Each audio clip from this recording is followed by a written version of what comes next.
Super good news mga kabayan, 5 sa 6 na mga Abukuma class destroyer escort ng Japan ang ililipat sa Pilipinas. Yan ang kinumpirma ni Secretary Gibo Teodoro Jr. sa mga reporter. Ito ang GS Abukuma DE-229, GS Gensu DE-230, GS Oyudu DE-231, GS Chikuma DE-233 at GS Tony DE-234. Dagdag pa dito, walang babayaran ang Pilipinas sa Japan pero kailangang pondohan ng bansa ang training ng mga sundalo Pilipino at ang mobilisasyon ng 5 Abukuma papuntang Pilipinas. Wow na wow sa bansang Japan. Maraming salamat. Okay. Did we get an update on the transfer of the Japanese warships? Well, as I said yesterday, it's being worked on.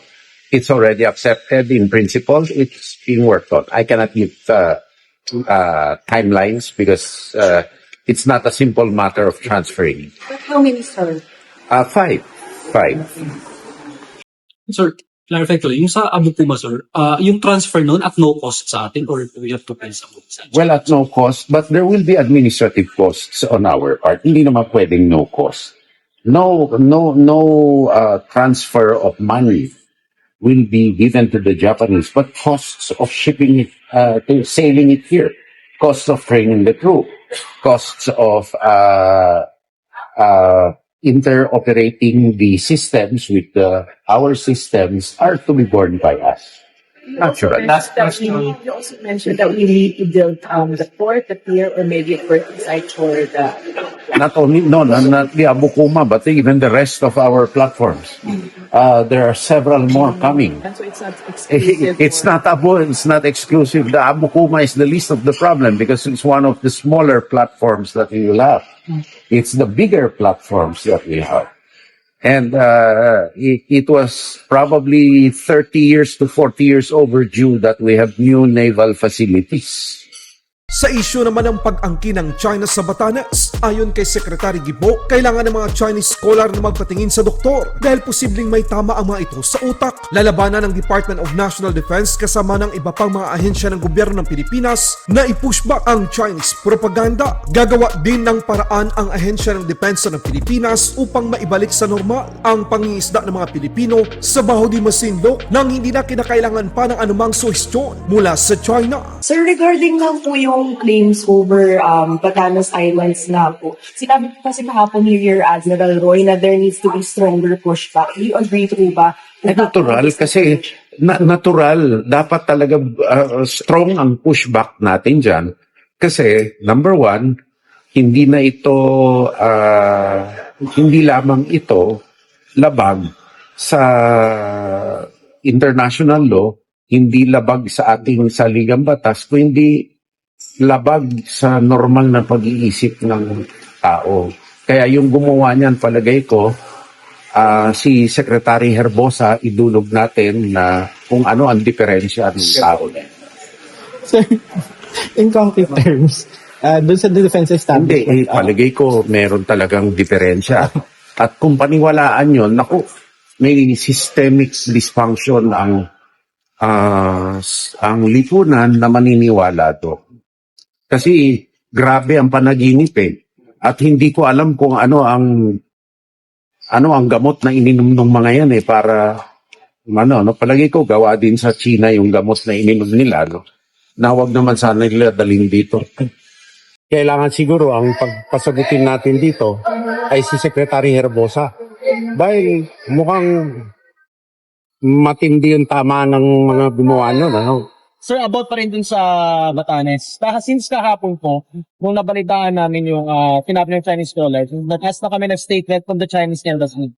But until now, they have no response. Ano po kaya yung interpretation niyo po rito? Until now, wala po silang sinasabi kung suportado ito ng Chinese government. Well, it's not important for me kung mag-respond sila o hindi. Ang importante, lumabas, galing sa bansa nila. At ito, nasabi ko nga kanina, kailangan siguro ang pagpasagutin natin dito ay si Secretary Herbosa. Dahil mukhang matindi yung tama ng mga gumawa nun. Ngunit, sa kabila ng hindi pagsiseryoso, ganyan nag-uumpisa kanilang mga gawain sa false narrative. Ganun ang partido nila. So, seryosohin natin to. Huwag natin biro-biroin to. Ang importante, lumabas ito. Ang importante, ay controlled media yan. Lalabas ba yan kung walang pahintulot at Chinese government?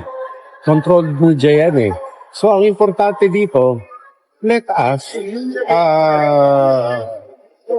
push back against this. Tapos, may sinasabi pa si Justice Carpio kanina na ang High Seas Treaty, nagsabi ang China, hindi daw kasama ang South China Sea sa High Seas. Kailangan tutulan natin na ma-official at matindi ito.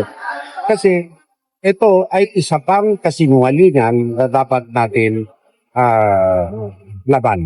Dahil sa banta ng China na kinakaharap ng Pilipinas at ng mga Pilipino, Department of National Defense Gibo Teodoro Jr. layunin na gawing 2% hanggang 4% ng GDP ang pondo para sa depensa ng Pilipinas. Itinutulak ng Secretary Gibo ang pagbili ng Pilipinas ng 20 hanggang 40 multi-role fighter, karagdagang mga missile at iba pang mga kagamitang militar na magpapalakas sa depensa ng Pilipinas. Sir, do you see in concrete terms sa defense establishment, sir, do you plan to increase our patrols north now? It seems No, like we China will increase our patrols in all areas. Okay. In all areas. Mind you, even in the Pacific Ocean and in the Philippine Rights. We need to do that because once we be remiss in that, then somebody else may claim ownership over it. No? Sir, earlier you mentioned that we might need to realign some of our funding so that we can... We definitely need to realign. It's not might. We need to because the budget is a finite item, right? And so more for one means less for another. And from where you're standing, where do you think we can get additional? That is up to somebody else. All I'm saying is we need to increase. And there are several ways. We need to wrap up to at least 2 to 3 to 4% of GDP. So aside from increased patrols in the North and Pacific side, so itong claim ng Chinese colors and lands, does that make also important na yung mga balikutan exercises or MCA natin can be held there up? No, that's one component only. The basis really is to build our own internal deterrence mechanisms as quickly as possible. How's the construction of the viewport in Basagi? That is not my, that's not under me. At civilian. Yes, that is not a naval construction facility. Sir, you have mentioned that you have institutionalized, the government has institutionalized yung the arbitral ruling. Are you concerned that in 2028 this will be overturned or this will be affected by in case that Definitely the concern is there.